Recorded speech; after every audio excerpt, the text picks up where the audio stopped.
Okay, we're recording it now. All right, here we go. Starts in 3, 2, 1. Haunted by mildew stains and soap scum? Terminate them with Tilex Instant Mildew Stain Remover. Spray Tilex on mildew stains and they vanish with no scrubbing. Spray Tilex on soap scum, then wipe it out of existence. Terminate mildew stains and soap scum with Tilex. No, I want divorce. Whoa. Hold on, I went really fast. Hold on. Where is it? Okay.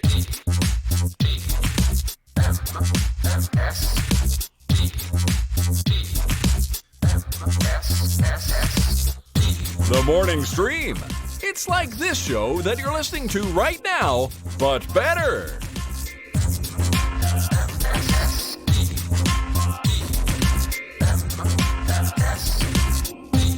Hello, everybody. Welcome back to TMS. It is the morning stream for July 16th, 2019. I'm Scott. He's Brian. Hi, Brian. Good morning.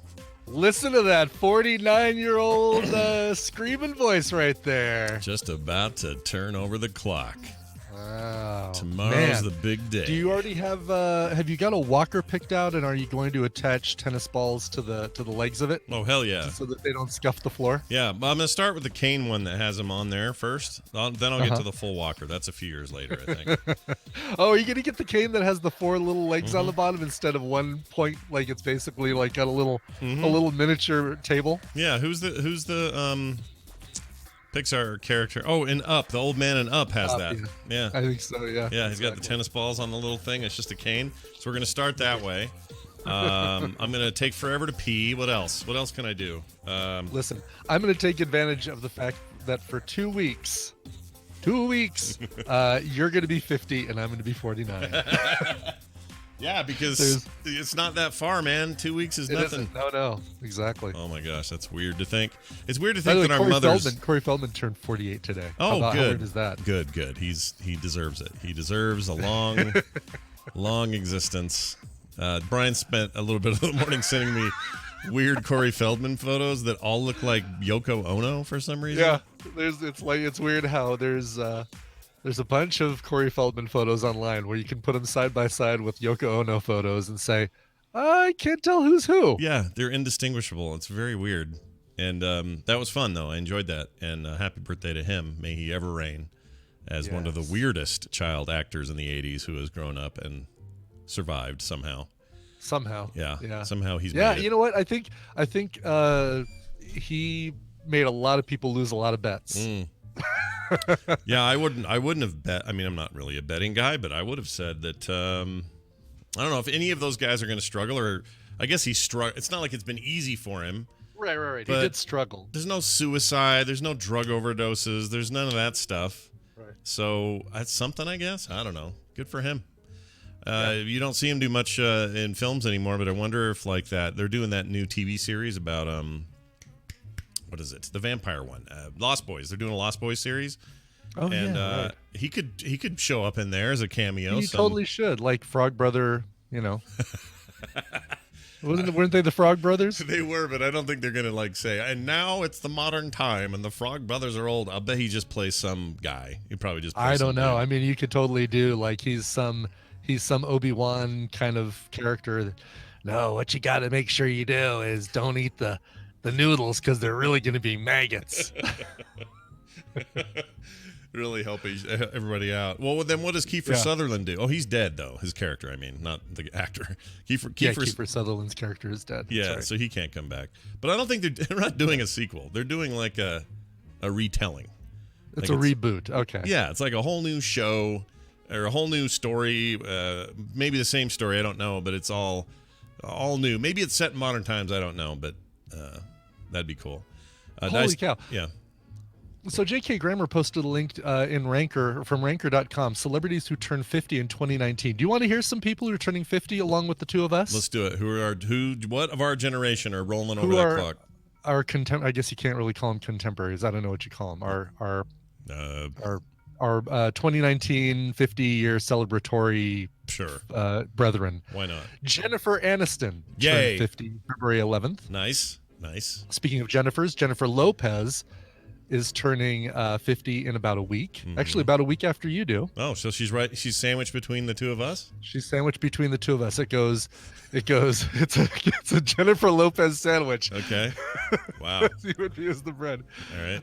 It's gonna be TMJLS. Yeah, there you go. Nailed it. Catherine Zeta-Jones, September 25th. Gwen Okay. Stefani on October 3rd. All right. All right. He Yeah. keeps getting older, and everybody else keeps staying the same age. Matthew McConaughey, November 4th. Yeah. Yeah. Kate Blanchett. Woo! That surprises me. Doesn't surprise I don't me know because why. I think I heard it before, but she's just eternally beautiful. I don't. She's eternally beautiful, and I've always thought she was a lot older. Oh, than she really? is. Interesting. Yeah. She okay. I'm May gonna. You know 14th. what? I'm gonna agree. She's weird in this way because she's both stunningly beautiful, but she's always played very mature in her roles. Like she seems very mature. And that's exactly it. I Yeah. don't think it's the fact, oh my God, she looks old. It's the fact that she carries herself like a woman of a much more mature. Yeah, she's awesome. I could watch her do anything. She's amazing. Jay-Z also turning. 50 Jay this Z, year. a husband to Beyonce. Queen Bee, yes. Yeah. Sean, Puffy, Puff Daddy, Diddy, Puffy, Puff, Snoop, Puff. Puffy Combs Puff Dog. is Yeah. turning All 50. right. Nice. Matthew Perry turns 50 about 2 weeks after I do. Oh, so him and Could Jennifer he Aniston. be any are- older? Yeah, good. Let me just say something real quick about him and Jennifer Aniston. Jennifer Aniston, go Google him. She looks great. Yeah. He looks spent. He's done.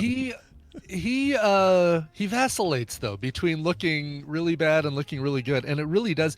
The fact that he's kind of got a and I think I've kind of got it too. You know, like the extra A little extra there. Yep. neck. I'm getting that too. When he leaves that unshaven, it makes him look like he's 70. Yeah. Gerard Butler, he Oh.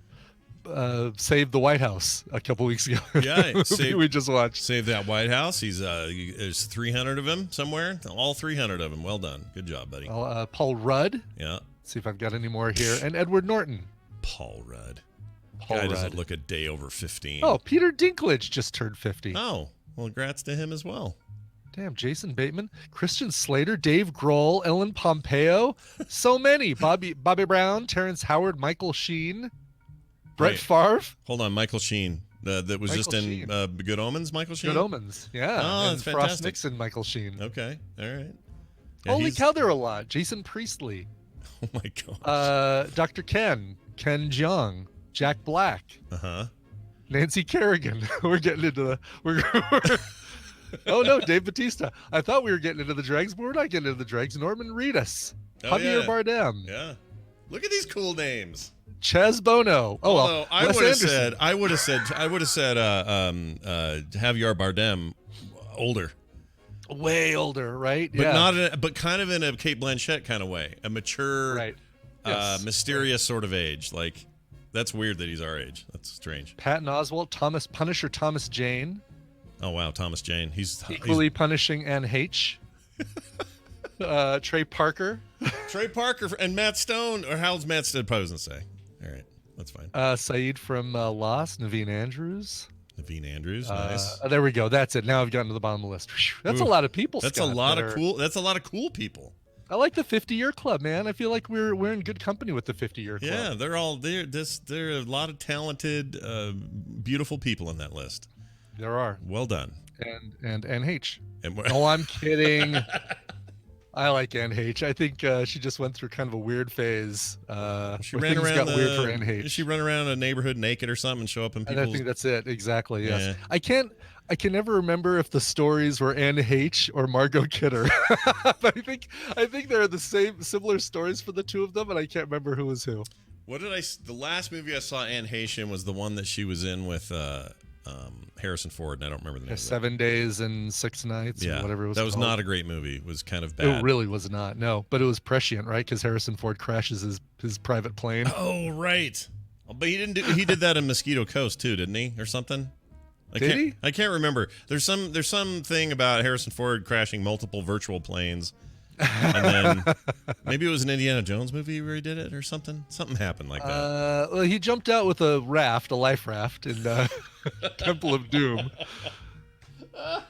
Instead of just calmly landing it on a golf course like he should have. Oh yeah, Air Force One crashes a plane. Oh right, get off my mother effing. No, he doesn't say that. Get off my plane. He just says. Yeah. Get your mother effing Gary Oldman off this mother effing plane.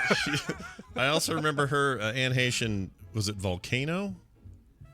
Or Earthquake with Pierce Brosnan, right? Is that the right one? I think it was Tommy Lee Jones. Because it was Dante's Peak and Volcano at the same time. Oh yeah, Dante's Peak is Pierce Brosnan. Volcano is Tommy Lee Jones, and I think she was with Tommy Lee Jones. I could be wrong. I'm not 100% sure on that. But well done, Anne Heche. Welcome to the 50 Club.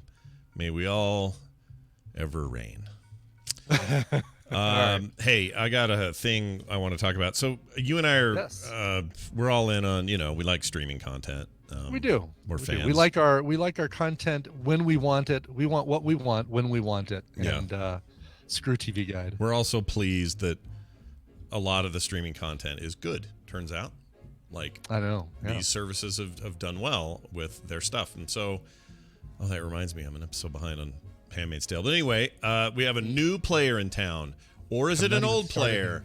Kind of a combo of those two things. Everything we know about HBO Max. This is Warner Media's new streaming service. And you're thinking to yourself, wait, I've already got HBO Go and HBO Now. What's HBO Max? All right, here's what we know. You want to know what we know? Yes. Yeah, because I didn't know we knew anything yet. All right, cool. What do we know? Here's what we know. When will it be available? According to the initial announcement, customers will have access to HBO Max subscriptions beginning spring of 2020.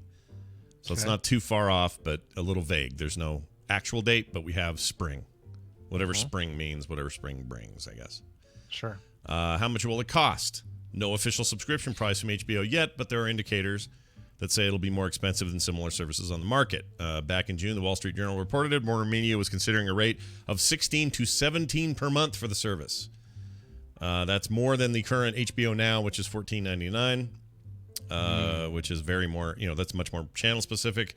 One would assume that because it's higher than Netflix, higher than Hulu's ad-free option, and much higher than Disney's new thing, and Showtime's for that matter, they're all lower, that this isn't just HBO content. This is Warner Brothers across the board. Right. So you'd have DC content. All the DC stuff. Yeah, in theory. And, Warner Brothers movies, which could impact... if they're pulling a Disney here, this could impact Netflix and other services, Prime and Hulu in a kind of a gnarly way because it would take a lot of movies out of there. But I guess we'll see. Anyway, so we don't know, but that's the current rumor floating around that we're talking somewhere just north of $15, $16. Okay. Here's what shows will be.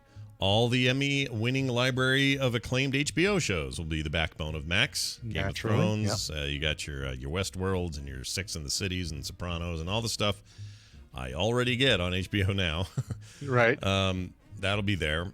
Let's see. I think a lot. You know what I actually think is happening here? I think Warner's counting on the idea that at the very least, however many million people are subscribed to HBO Now, will say, "Oh, it's only $2 extra. I'll just do this and get everything." Yeah, they're counting that's on what I would do. I totally would drop HBO Go, HBO Now, and do this. Yeah, without question. Obviously, I like getting the HBO content, and I know we're probably getting to this because we're going to talk about the other networks that they're going to be kind of going with. But I'm curious if they're going to have the movie content that HBO Now and HBO Go provide, because I know it's going to be a lot of network stuff. I mean, if it's the price, if the price is more, I don't know how those deals work, right? Like, I don't know how their HBO's, I don't know how that stuff works. That's probably separate, but probably still included. Like, that still would just happen the way it already happens, and then you would just get them there. But that's a really good question. Because guns are out, dude. This is everybody kind of staking their claim, going, we want to do our own thing, or we're all in on Netflix or whatever. So yeah, you may be right. There could be something weird there. There's some non-HBO stuff here for sure, though. It was big news that they got Friends, which was a Warner Brothers television production in the first place, but they got Friends back. It's leaving Netflix, and you're going to get your Friends over there on HBO Max. Also, the Will Smith sitcom The Fresh Prince of Bel-Air. Yeah. I don't know.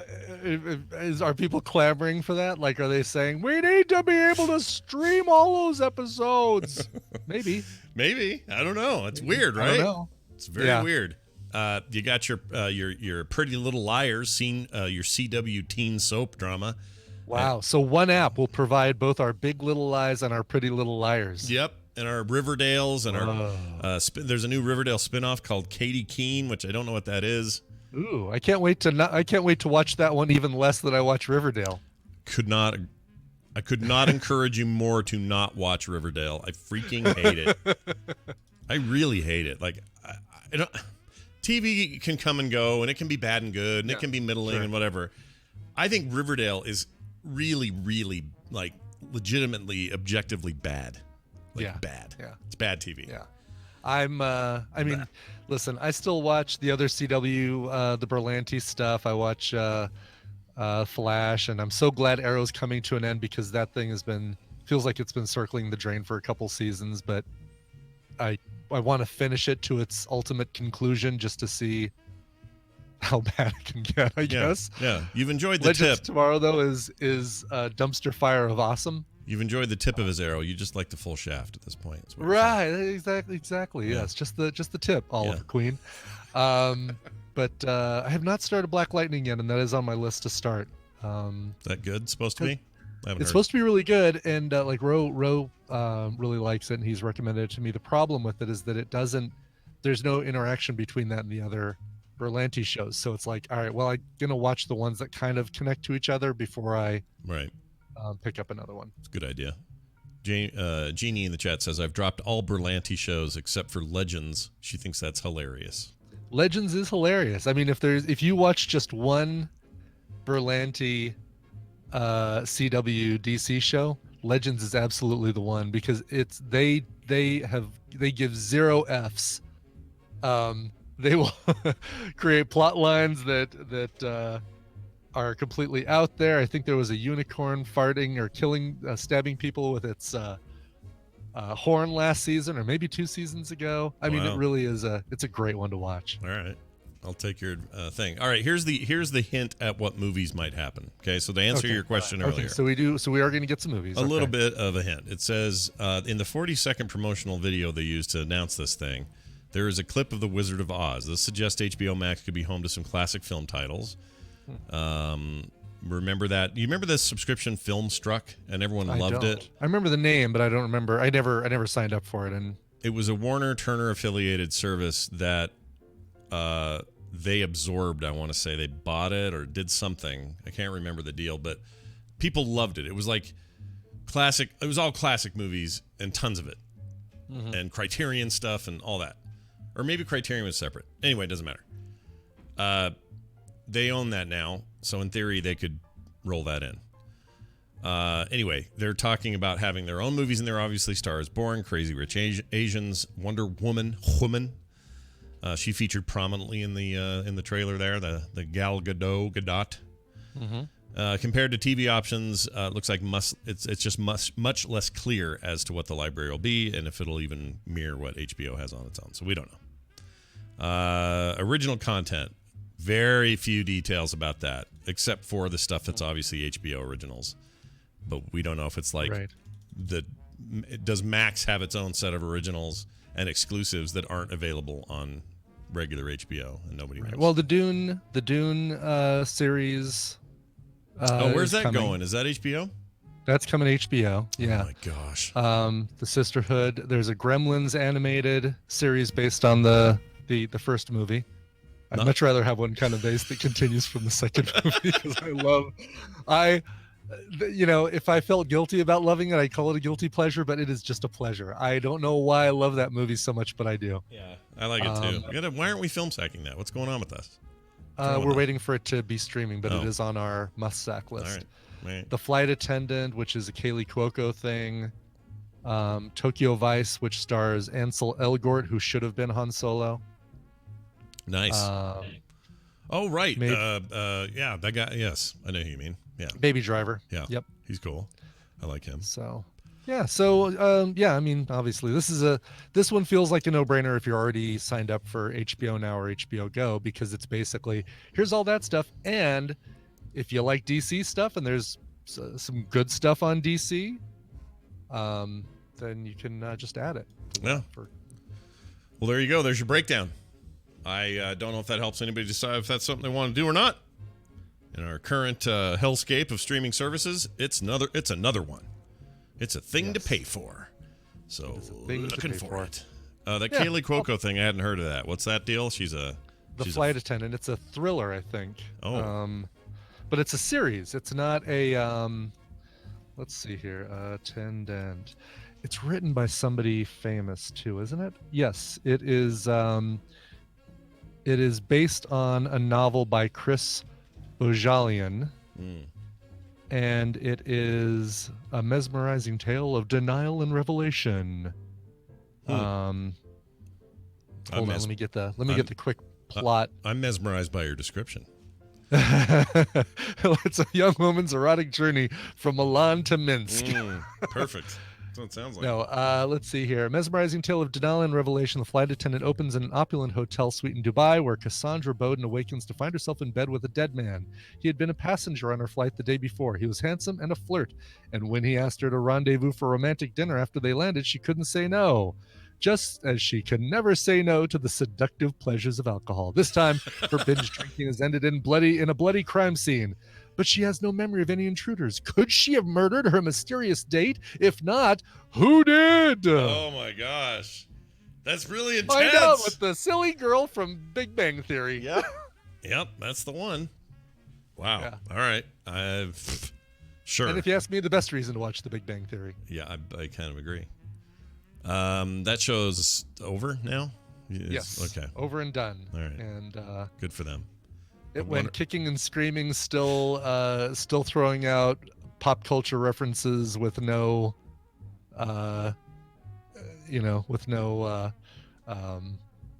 what's the word? Self-awareness. Yeah.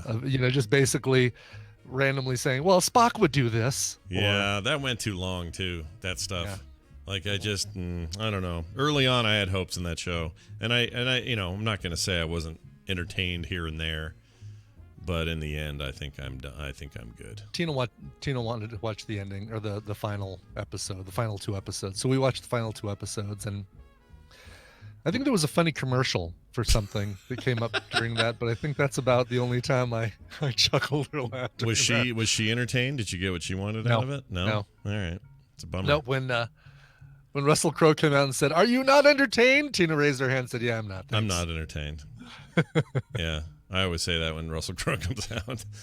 That's not true. I like Russell Crowe. All right, so moving on. Let's get going here with the day's news. Yeah. There's important breaking news we have to cover on the show, and it starts right here. This is your radio newscaster with another exclusive, sensational summary of world and local events. It's the news, and it's brought to you by Countdown. The last 3 days: July 16th, 17th, 18th.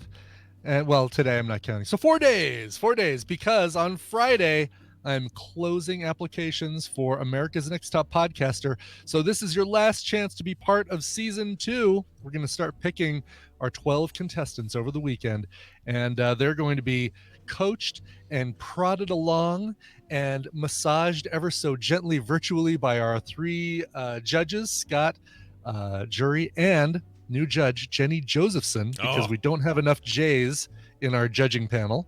Judge Josephson, I love it. Yes, Jerbs, Johnson, and Jenny, all. That's great. As well as Tom, of course, coaching. Talk to all of these people every week with guidance and tips. Oh yeah, and me and Hammond. There's us too. Go sign up at americasnexttoppodcaster.com. Listen to rave reviews from people like Gidget Von LaRue, who says, "Do it, people," and Alex Albisu, who says, "My voice really isn't that bad," and others. So go do it. Go sign up today. I'm starting to think those weren't actual quotes now that you've known. I know. maybe they weren't actual quotes. I got a good one for you, actually. Let's see. I think this is Alex right here. Hold on. Hey, this is Jamie. No, that's Jamie. This is PMS. That's not it either. Hold on. Hey, this is Alex Albisu calling in for TMS, calling for Scott and Brian. Don't want to really say anything, just want you guys to hear my voice. Try not to throw up, because it sucks. It doesn't suck. You're fine, I know. Alex. I know. It just became a thing, right? It just became a thing. Yeah, it was like, just a thing. It was a good thing. It's a fun Carl Pilkington's perfectly spherical head. thing. Yeah, exactly. It's just a thing that took off because I made a poor comment, and now we're stuck with it. That's just the way it's That's going right. to be. That's right. All right. Yeah, and if you haven't, and I've been posting Alex's interviews with all of the previous season 1 contestants, and Bill's just went up, and it's very insightful. He talks about why he was kind of glad he got voted off when he did. Oh, interesting. And, yeah, He was just sick of that Johnson fella. is just sick of Johnson, I don't blame him. sick I get sick it. of Scott. I get where he's at. In the news this morning, we got a story about the U.S. Air Force. Now, if you're thinking this is going to be a rah-rah-roo thing about the military, you'd be wrong.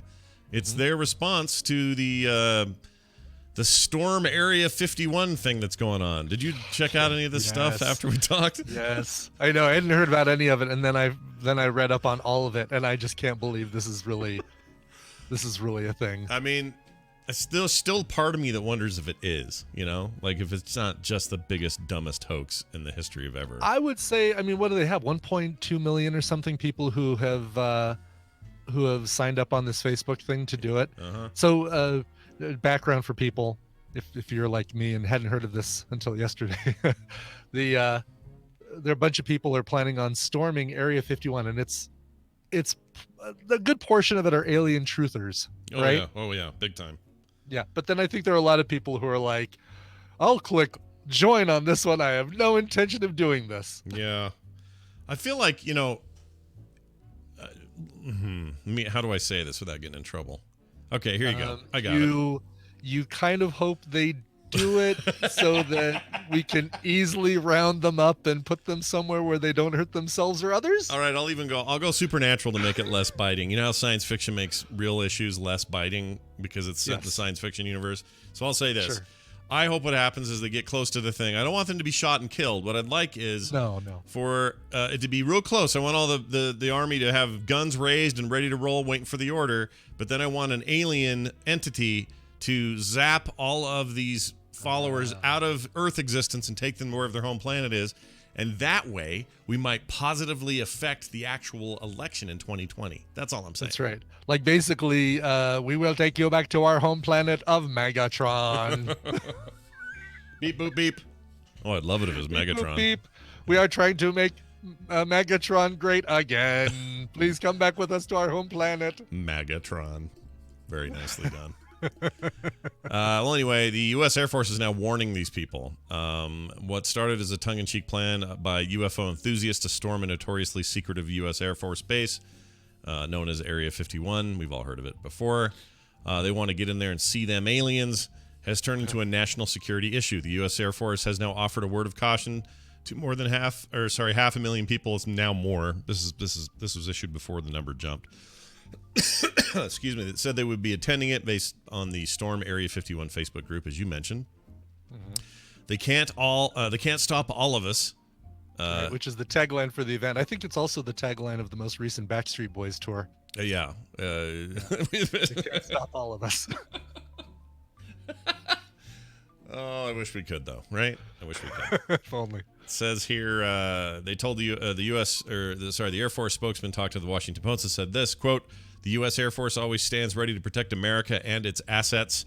Despite the warning, users are still posting memes theorizing the best way to break into the top secret facility on the events page, where organizers said, quote, if we Naruto run, we can move faster than their bullets." You know what that is, right? Naruto run? Are they really seriously saying? Here, let's do it. You put your arms behind you and then you run really fast with them. That's a Naruto run? Yeah, like Naruto, the anime character runs like that. Yeah. It's super dumb. And when they say things like this makes me think they're all kidding. Like, I really don't think this is going to happen. I don't think this happens. There might be, let's say 1 million people sign up to the thing.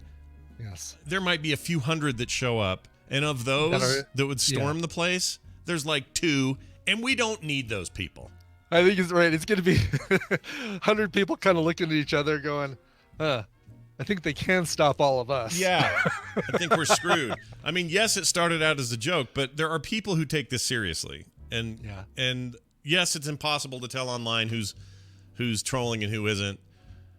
Part of me kind of hopes something happens so we can just see it. I just want to see it go down. I don't want to see people get. I don't want people to get hurt. Right? I don't want to. Right. The shootings and things like that would suck. But y'all aren't getting in there. There's no way you're getting in there. It just feels like there should be some way to combine this and a fire festival and like have it all together in one place. The next Fire Festival 2019 at Area 51. Perfect. You can have influencers and alien truthers all in one place. Yep. You can have ham and cheese sandwiches and old tents used for hurricane stuff. Yes. Oh my gosh, that documentary still sits with me. Oh yeah, just really something. Man, really something. Yeah. All right. Here's another story for you. Sure. We were talking about all these birthdays happening. We got a birthday that just happened, but he's not going to be 50 for a very long time. There's a baby born on 7/11 day at 7:11 p.m. So 7 p.m. 11 minutes p.m. Weighing 7 pounds and 11 ounces. 7/11 7/11. Yep, they should name the kid Slurpee, I guess. They should. Instead of a cradle, will he just roll back and forth between a couple of metal rollers slowly? Yes, he will. I mean, only just slightly warm it. Don't Yeah. Well, that's all they do on that one is slightly warm it. I don't want to burn the kid. When I first read this, I honestly thought this baby was born at a 7-Eleven at 7:11 p.m. weighing 7 pounds 11 ounces. That would have been even better. Oh my gosh, that's all things colliding. The world couldn't handle it, I don't think. Yeah, exactly. This was a into a big pile of goo. Exactly. This is a girl. Let's see. Let me find it here. She's a Missouri resident now. Rachel Longford of St. Louis gave birth to a baby girl on the 11th. Yes, 7/11. It's not all. She was at 7:11 p.m. and weighed 7 pounds and 11 ounces. Langford, who also has a 6-year-old son, told CNN she kept on seeing numbers 7 and 11 during her pregnancy, but didn't think it meant anything. It still doesn't. It didn't. Yeah, it didn't. It doesn't mean anything. Oh, right. I've gotten to the part of the article I don't like. It doesn't mean and then anything. She went and bought a lottery ticket with the numbers 7 and 11 and didn't win anything because you need 5 numbers on a lottery ticket. How weird. I bought a van, and I started to notice how many people have my van. and then we had a baby named Van. Yeah, what? Yeah, weird. I hate this kind of thinking. Anyway. Yeah.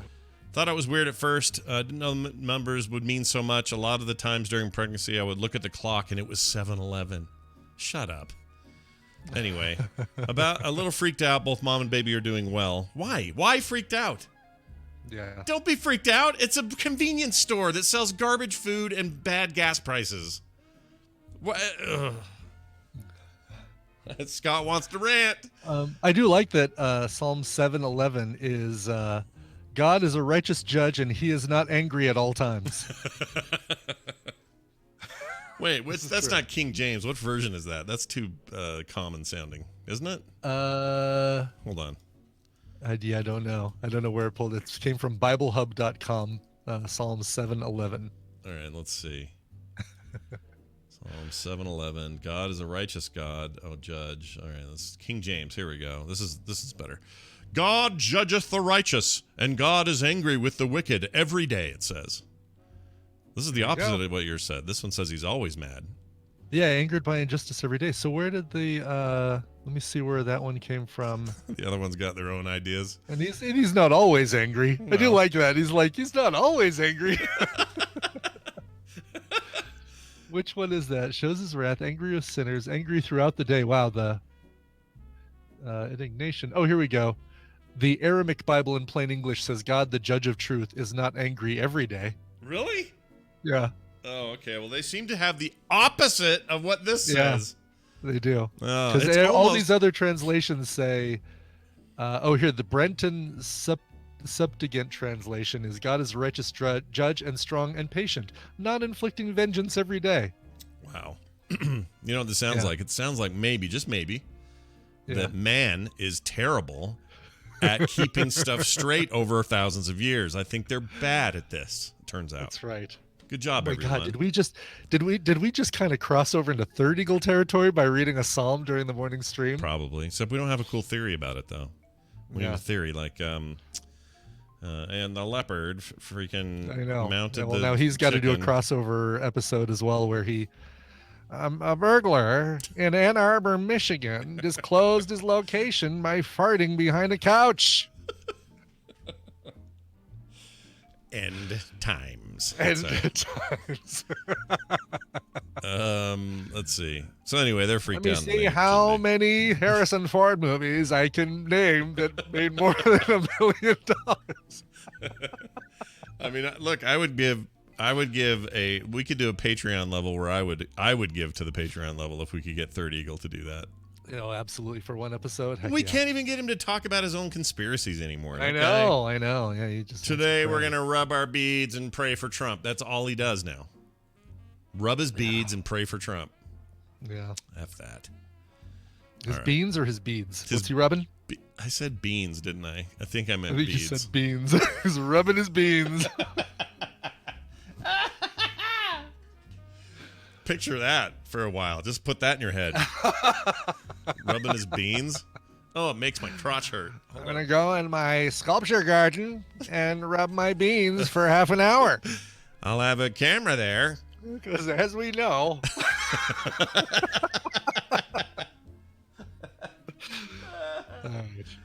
Rubbing his beans in his. Did you call it a statue garden? Would you call it? sculpture A garden. sculpture garden. Oh my gosh. Sculpture We haven't garden. seen that either. All we see is these internal shots of him holding some book Right. and rubbing his beans or beads. Anyway. Florida, y'all got some big snakes. Check this out. All right. There is a 20-foot long Florida python that is now 200 pounds, maybe the largest they think might be alive in the area. Wow. This is awesome. So I'm going to put this over here in. Oh, I thought I had it ready. Hold on. There we go. Okay, so we're going to take a look at that on your screen. Wow. 20 feet long. Yeah, that's a big snake. That will definitely eat your It's dog. like 3 of us laid end to end, Yeah. Scott. Oh, yeah. Without doubt. Oh man, okay, yeah. When you see the close-up shot, it's like, okay, well, I see grass and leaves and flowers and whatever. But then when you see like the video of the guy standing up around this thing, Yeah, you need the yeah, comparison, context right? of a human being, yeah. Oh no. Also, that guy's hair is wacko. That's Rick DeRitter. He looks like the guy who goes aliens. Yeah, on yeah. the History Channel. He totally does. Should I grow my hair like that guy? I can grow my hair out. Yes, absolutely. He looks- only one of us can do it, Scott. It ain't me. All right, I'll do it. Yeah, that snake could eat one of those men. They'd have to be Is it- asleep because they're His, constrictors. his name is Ginormica. Really, Ginormica? Ginormica. Center stage, everybody. Welcome, Ginormica. Center stage. It's better than D's nuts. Yeah. You heard about the guy who was feeding meth to his squirrel to make it more aggressive, and the squirrel's name was D's nuts? No. Yes, this is in Alabama, not in Florida, surprisingly. And I'll bet police had to free D's nuts. Like there's like a news report where somebody says, where the newscaster has to say, authorities were able to free D's nuts and release them into the wild or something like that. There's Wow. Were they unironic? Like the people writing it just didn't know? yeah, Like I think so. just too slow? Okay. That's Well, no, I think they just wanted the opportunity. I think the people who write the teleprompters wanted to get the newscasters to say D's nuts. Yeah, that sounds right. And Drenched Wildfire, no, we didn't cover this story on this show, I don't believe. I don't remember ever talking about it on this show. These nuts. I think are it happened over the weekend, didn't it? This last weekend. or Oh, 2 right. weekends ago? Right. I think you're right. Yeah, we haven't talked about it. We haven't brought it up here. No, we remember. It does seem like one we do. I mean, I'll give you that. I'm a little Yeah. surprised Oh, we yeah. haven't, but there it is today. Anyway, watch out. If you see a big 20-foot python, he's not your friend necessarily. D's nuts ran for president. That's right. There was also That's right. so that whole meme was a Vine back in the day, and it was a guy. It was a video. I'll never forget it. The guy. It's a 6-second video. He calls his friend on his cell phone, and I want to say it was like some mentally handicapped guy did it. calls his friend and says, hey, you know who this is? Or something. And he goes, who? And he goes, D's nuts. And then goes, got him. And that's the meme. And so that floated around for a long time. And then it became just like everything. Everything is D's nuts. Yeah, I never knew the origination of D's nuts. I think that was it. D's nuts. Know your memes. All right, let's take a look. D's nuts. Okay. D's nuts is the punchline of a conversational joke that involves asking someone a vaguely phrased question to solicit a follow-up question in response, typically in the form of one of 5 W's before yelling out the said phrase in an obnoxious manner. When originally introduced as a skit track on Dr. Dre's 1992 album, I didn't know that. It was on Chronic. The joke saw a huge resurgence when it was featured in a short comedic sketch by internet comedian Welvin the Great. That's the guy from... Yeah, the one you were talking about. Yeah, but he's not a maybe he wrote this article. I mean, he tours now.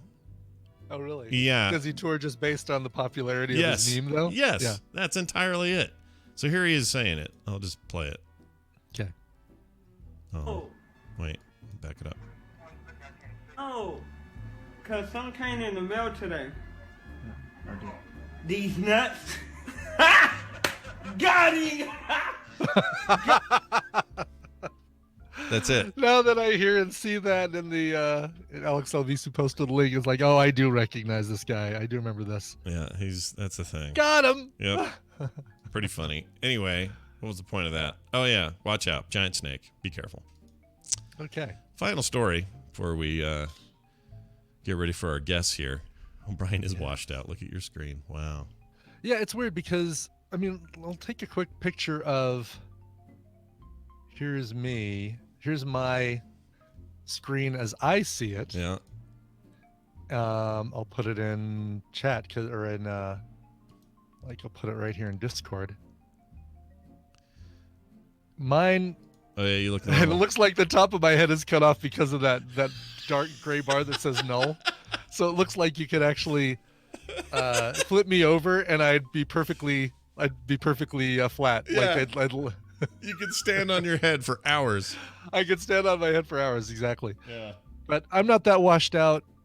No, not even close. It's not even close. It's like it just. I did this thing. I did it with Garrett yesterday, and his never washed out. So I don't know what the difference is. So weird. Yeah, doesn't make any sense. All right, well, we're learning, everybody. We're figuring it out. Yeah, we're gonna work it out. Exactly. Porn and Netflix. Yes. Those two things don't go together so much, but they are killing the planet, according to a new Perfect study. when you put a fart noise, though. Oh, I know, right? Porn and Netflix. Yeah. They're killing the planet, according to a new study. Reveals video streaming services produce 300 million tons of CO2 each year.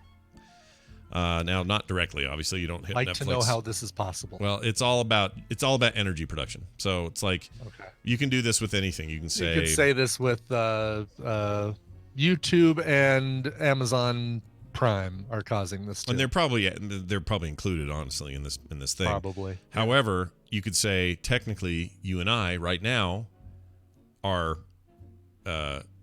producing however much we bet. Like you could take all the hours of TMS and add them up and probably come up with an energy conversion that says how much electricity was used, what's the percentage of electricity that's created by coal versus windmills or whatever you call it, solar or whatever. Yeah. And you could come up with a number that says how much Brian and Scott are contributing to Producing, sure. CO2 production. Anyway. And then we'd have to do it with TONNES so that, because, tonnies. Tonnies. Yeah, what's come on, Europeans. Come on. It's UK. Come on. It's all right. Yeah, it's fine. It's fine. Tons. It says here, researchers found that online video streaming, which generates 60% of world data flows, produced around 300 million tons of carbon dioxide.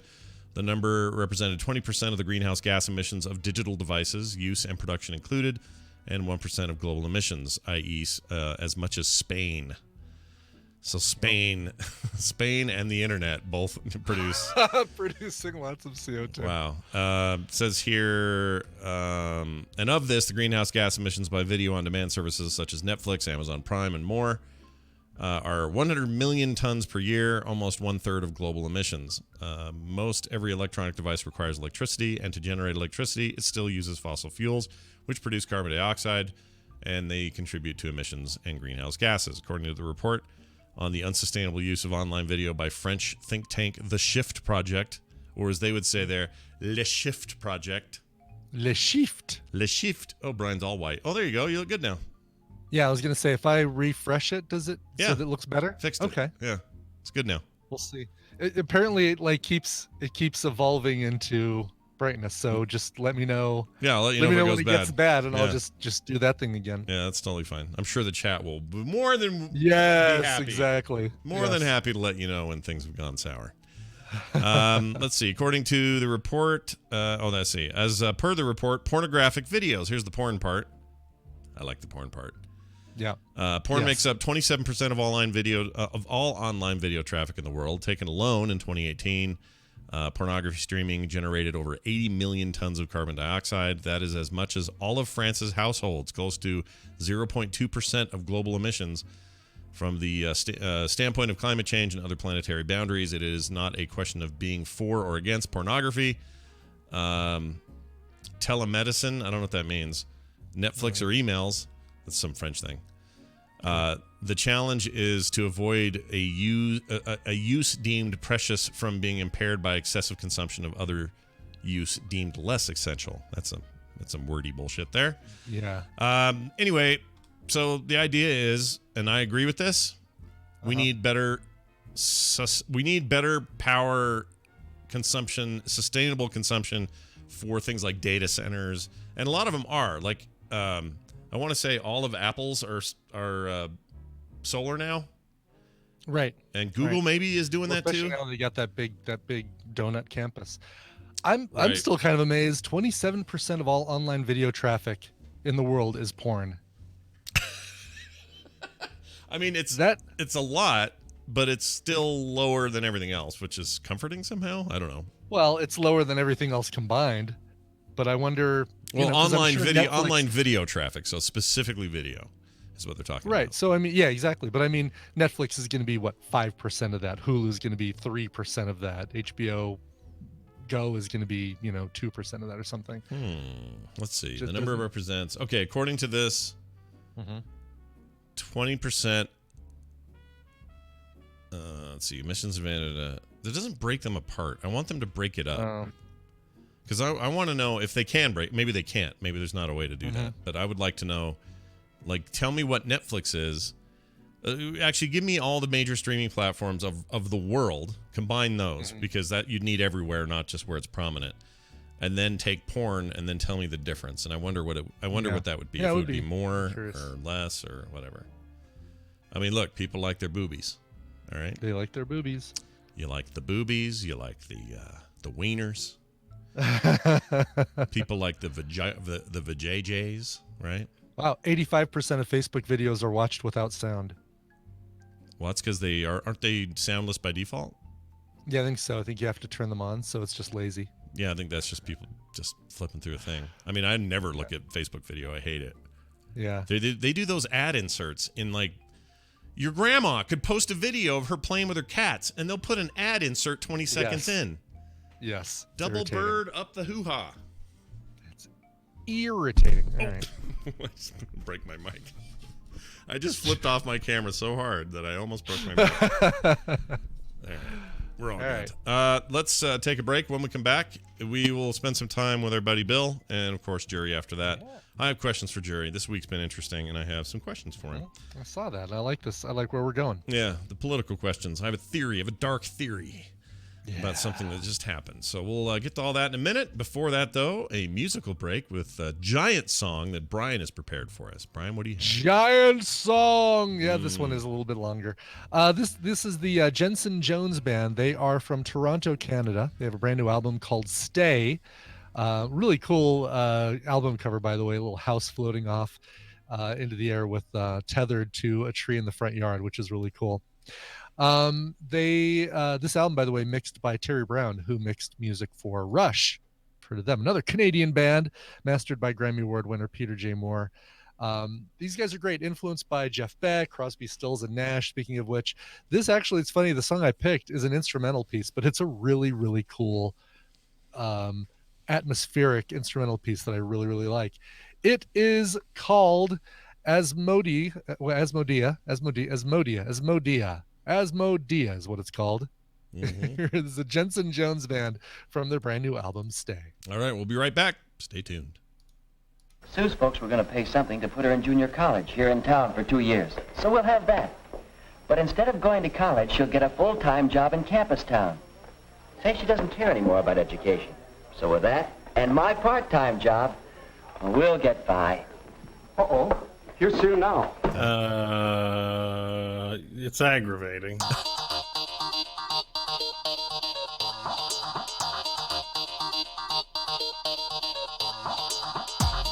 Let's do the time warp again.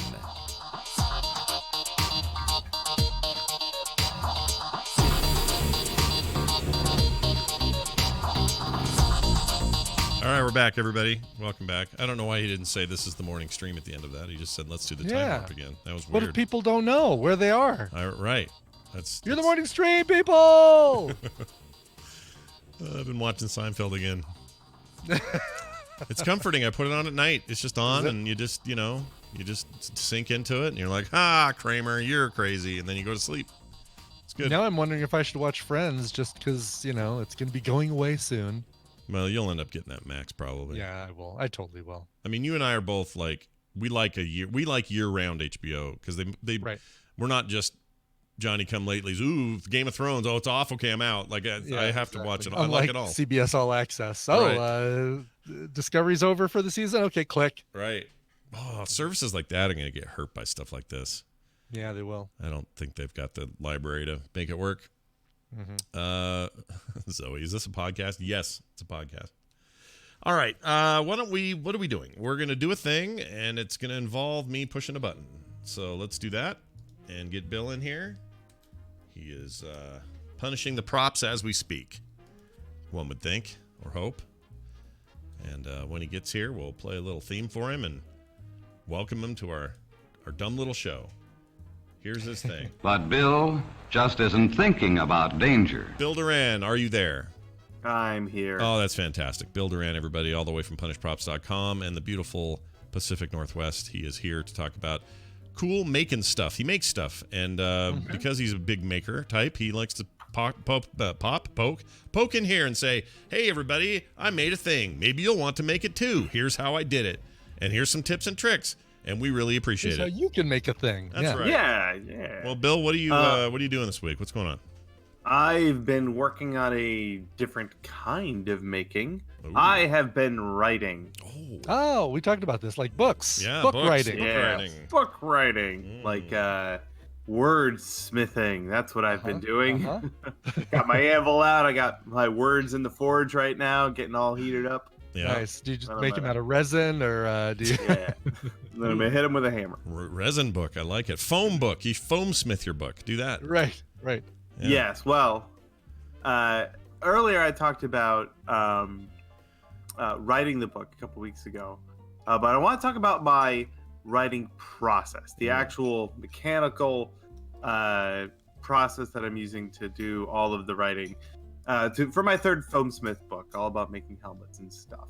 Nice. I'm sure writing is a very personal thing for a lot of people, and a lot of people have different styles. For example, Stephen King considers himself a discovery writer, and apparently just makes things up off the top of his head as soon as he sits down at his typewriter. Yeah. However, I wish I could do that. I think it's awesome. Yeah. I don't think even discovery writers, I think, do a little bit of outlining. And that's where I start. I start writing by making an outline. And the type of writing I do is instructional, right? So it makes a lot of sense if I'm talking about procedures or processes. Outlining, I can just make a list of every step, and then I know everything that needs to be included. It's the same thing I do when I write a script for one of my videos. I write an outline. The main reason is so I don't forget anything. Because then you got to go back and refilm it. That's a huge pain in the butt. Nobody so wants to refilming is for the birds, man. That's Yep. the worst. I mean, it applies to everything, like speaking, public speaking, anything like that. You want to, even doing a show like this with our show notes, got to have bullet points and key elements you want to get across. Right. So when I do my outline, it's a brain dump. Every idea I have on the subject, just get it out on paper, right? A huge list. And then I'll go in and organize it. But for the most part, I just try and get everything in my head out and on paper. And this list, this outline, gets referenced the entire time I'm writing. It also gets updated as I write too, so that I can reference it. Or more importantly, if I have to have someone else reference it, they can go in and it still makes sense. Nice. So yeah, step one is the outline. Getting those ideas out on paper. Now, do you like oh, go ahead, Brian. do you do like a mind map? Like, do you have a special tool application? No. Or you just do this on paper, kind of write it all out. Just in a text document. I just write a list, really. A lot of the things I do are the steps are all sequential. There's no jumping around in time. It's like, do this and then do this and then do this. Well, so you have simple. you have one advantage too, which is you don't have to have a big ending or twists or middle acts or any of that stuff. That's what you think. I mean, you have structure, but like you don't have the kind of structure that means a character dies at the end. You know what I mean? Right. But so who knows? There may be a surprise twist ending at the end of Foamsmith 3. There won't be. Hey, you got a helmet at the end. Ta-da! Sure. Ta-da! Got a helmet. Boom. Yeah. So once I have my outline done, I do my first draft. And again, this is a very chaotic, like, just get those ideas out on paper sort of thing.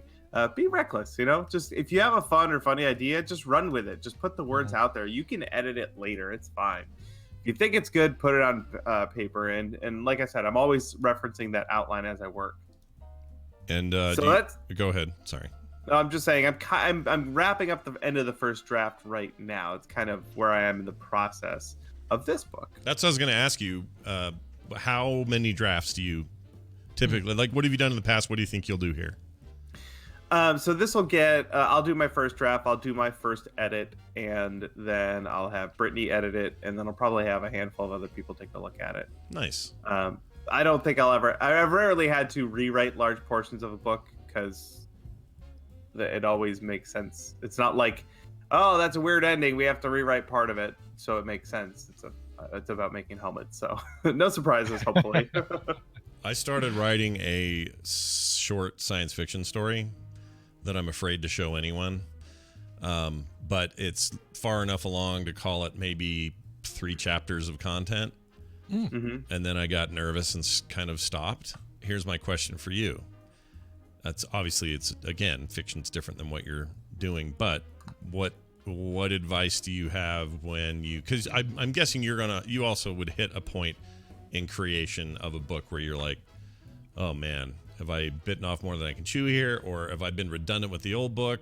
Am I inspired to even finish this thing? Like, you have all the same creative blocks a lot of people get, I would assume. Right. How do you got any tricks for how you get over that stuff?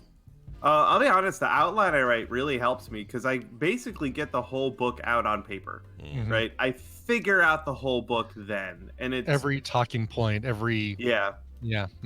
But again, I'm not adding fictional elements that would complicate things, complicate the order in which you gotta present stuff. Right. So I can see how that could become a challenge. No, but again, you have an outline, don't you, Scott? Like, you basically know what the key plot points are going to be throughout your novel, right? So I don't. So see, this is the trick. I know what I want. I know what the world is. I know what the characters are, and I know what their structure, motivation, all that stuff is. But I don't know what the major arcs are yet. And so in a way, it's almost like my brain is like Stephen King's, but my skill is not. In other words, and also, look, I love Stephen King. I love his books, but I'm going to be honest. He screws up endings all the time. They're bad. They're kind of bad. He's not a great finisher, and it's partly because of this, probably. So I've really struggled with that. Like, I think to myself, well, what should be the underlying plumbing of the story so that everything will just work around that plumbing until we get to the end? And I have a hard time doing that. I'm more interested in like the world building and what this place is like, what it feels like, what the characters are like. I mean, it probably explains why I love things like Fury Road so much. It's that same sort of feeling of just like the world matters more than the plot points. But I have to get better at that. You have to be careful too, because if you just let your ideas run wild, eventually you'll end up with like Tolkien's Silmarillion, right? Right. Which is a book, and it's fictional, but it's a textbook. It's not fun to read. No. But that's all world building. The Silmarillion is like his It's almost like a reference novel. Yeah, exactly. Right. It really is, because when someone will take new content, like they're talking about this new Prime original Lord of the Rings show, a lot of what it's doing is pulling from that book, but it can't pull directly because there's no story there. It's just right. Here's an encyclopedia of things about the world you didn't know, and so then these people with better story writing talent can go, ooh, this one thing he mentions only briefly in one sentence in one paragraph. We're gonna make a whole show out of that, which is kind of cool, just as a legacy thing, but as a structure for writing, it's not. That's not a fun book to read. Yeah. So anyway, once I've done my first draft, for a big part of what I do are my photos. Most of my books have some 500 photos in them. So as I write my first draft, I make notes about what photos I need and where I need them, which is great too, because Brittany does all of the layout for our books, so she can just follow those notes and grab the appropriate photo and drop them in where they need to go. But it also means that I can go and keep a list of all the photos I need to take. So I don't start taking photos pretty much until I've finished the first draft. And I have a list. There's literally a list of all the photos that I need to take, which is really handy. Nice. And then for this particular one, there's a couple of example projects that I need to build. So I'll start building those and taking photos of the process here pretty soon. And then everything goes to get edited. Nice. Yep. I'll do an edit. Britt will do an edit. We'll have a couple more people look at it. I usually end up needing to take more photos. Sometimes the photos really make things a lot more clear, and sometimes you'll have a photo that doesn't tell the story completely. So it's like, okay, we'll make a list of some additional photos we need to get.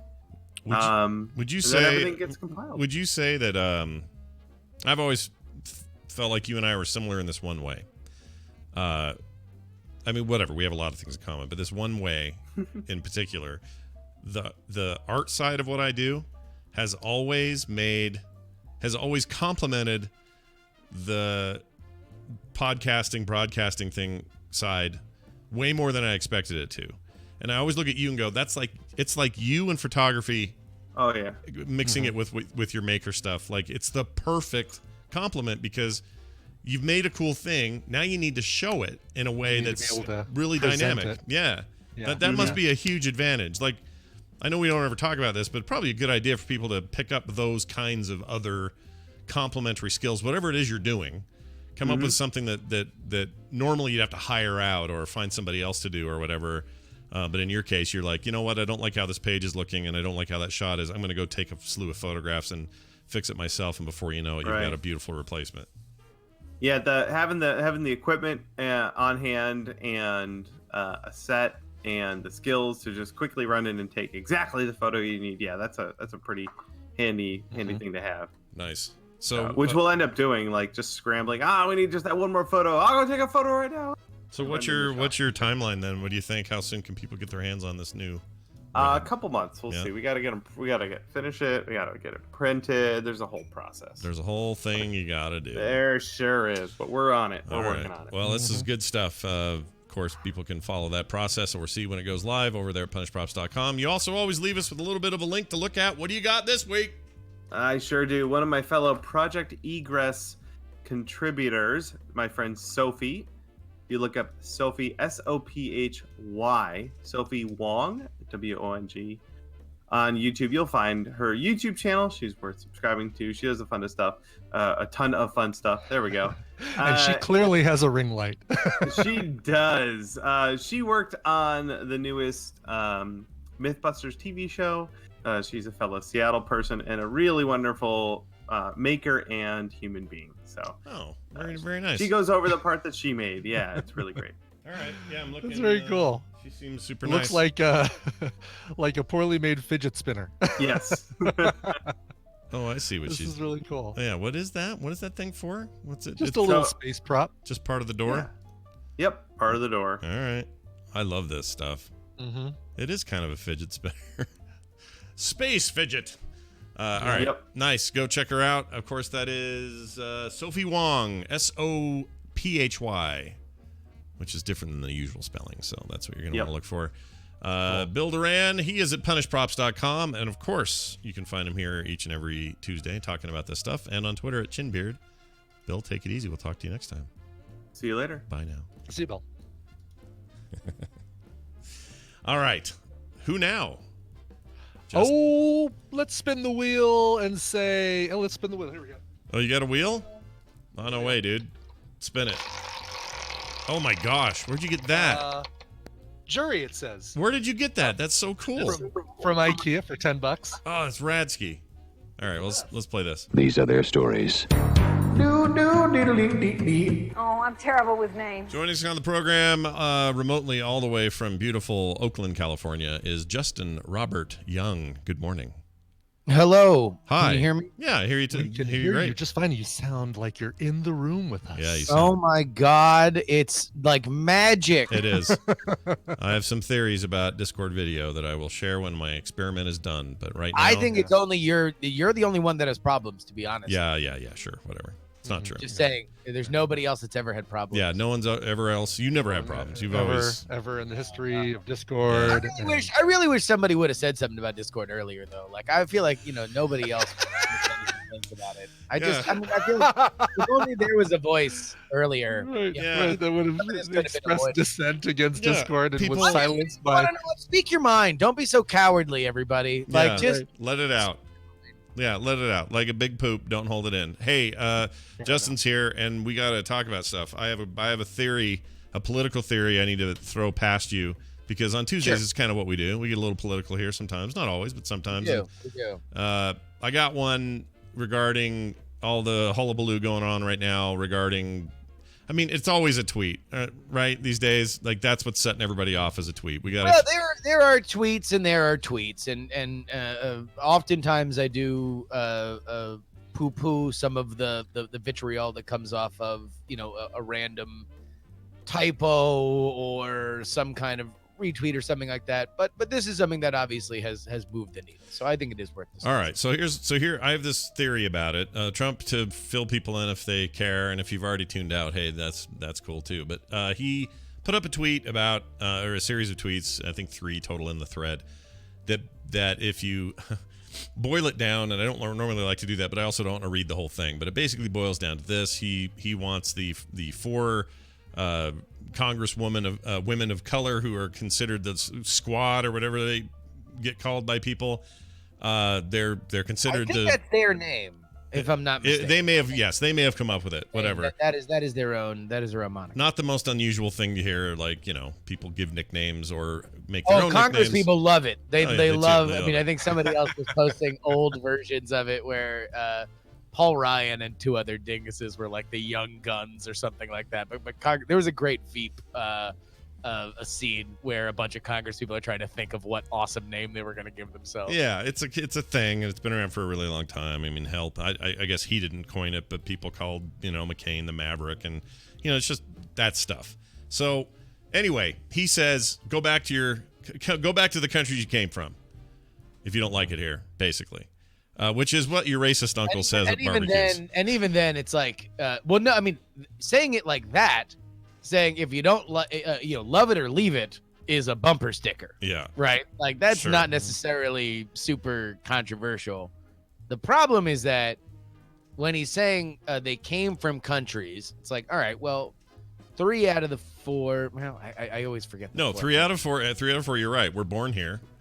Well, no, that's not what I was saying. But make where they've come from a part of why they fight, right? Oh, I see what you mean. Rashida Tlaib comes from a Palestinian family, and that is part of where, her she makes no secret about the fact that this is part of the reason that she fights for the causes that she fights for. Same with Ilhan Omar. Ilhan Omar is the only one that is actually from another country that is naturalized to America, which makes the Trump tweet hilariously offensive in the idea that when he says go back and put whatever words you want in front of it, put whatever words you want behind it in very typical Trump fashion, There's enough words there that you can, move that Rubik's Cube around to see whatever you want on either of the 4 sides. But when you say go back and one of the people you're talking about is from Africa, then you are saying go back to Africa. Yeah. Whether or not that is what you meant to say, that is what is said. And that is if you were to do a parody of a racist person, this is a line that would be said. Mm-hmm. And so you can you can parse that however you want, and you can say that this is your grandpa at Thanksgiving who says something similarly off color, and you're like, Grandpa, you can't say that, and he's like, oh, you know what I mean, stop it with all, not everything racist, right? And that's kind of Trump's reaction to it, but it is what it is, and it's going to be battered around like a political football. Yeah. So here's my theory, and I try not to attribute too much like strong thinking to Trump or anyone in his circles, but I have a feeling that this, and him doubling down, which he always does, he always doubles down. Like, he doesn't apologize, he doesn't backtrack, he doesn't. That's absolutely, he's never done that. So it doesn't matter what he does or how he does it. He did it for Grab Him in the Pussy. Grab Him in the Pussy is the only one where he actually made a point to say that was locker room talk and he regrets it. Yeah, but there's always a caveat, right? It's locker room talk. I'm telling you, that is in the history of his modern political career, he has made a very, very big point to say, never apologize, because the people that are going after you are not coming for an apology in good faith. They are coming for an apology for you to show weakness so they can exploit it. So never apologize. The only time he's ever done anything close to that was Grab Him in the Pussy. All right, so I agree. So here's, and I hope I articulate this right. Here's what I think he's doing, or I think that what this is for, or what it will become for. I mean, they may be pivoting to make it work this way. I don't know if it was even planned, but I think that they intend to make the face of the Democratic Party these 4 women. And by doing so, constantly pointing out that they are the most left wing of the party, which riles everybody up, and the most extreme of the party riles everybody up. Send people out calling them communists, saying they hate the country, all this stuff. And then they'll be so extreme looking to his base and beyond, because it doesn't just affect his base. It affects people on the fence and people who maybe aren't paying attention, that they'll see them so extreme that there'll be a portion of the electorate that's just skittish about this idea of that's the Democratic Party. Even if Biden's your nominee and he's Mr. Slowboat and quiet and kind of centrist. Triggering sexists and racists or xenophobes. Right, all of them. No, it's even better if Biden is the nominee, and I'll tell you why. So, all right, here. Real quick backstory. Number one, there was a poll that came out last week that kind of went around in political circles about how unfavorable the squad, and specifically Ilhan Omar and AOC. Rashida Tlaib was big when she said impeach the mother effer. Trump's really leaning in on that, by the way. Like the last day or so, he's really like the unspeakable language that was used. Like, whatever, you dropped mother effer at your freaking one of your rallies. You called kneeling football players sons of bitches. Like, come on. Anyway, sorry. Go ahead. Yeah, I realize when I say stuff like that, it's like saying, what? Hypocritical tweets. Oh, my God. Fox News alert. All right. So, number one, yes, this is a situation where there was a poll that came out that showed exactly how unpopular specifically Ilhan Omar and AOC came out for just general voters. They are to the left, and they have made no apologies that they would be anything else. They are progressive Democrats. They are trying to breathe by their passion and strategy new life in and more bold ideas into the Democratic Party. This is not received well by moderates. This is not received well by conservatives.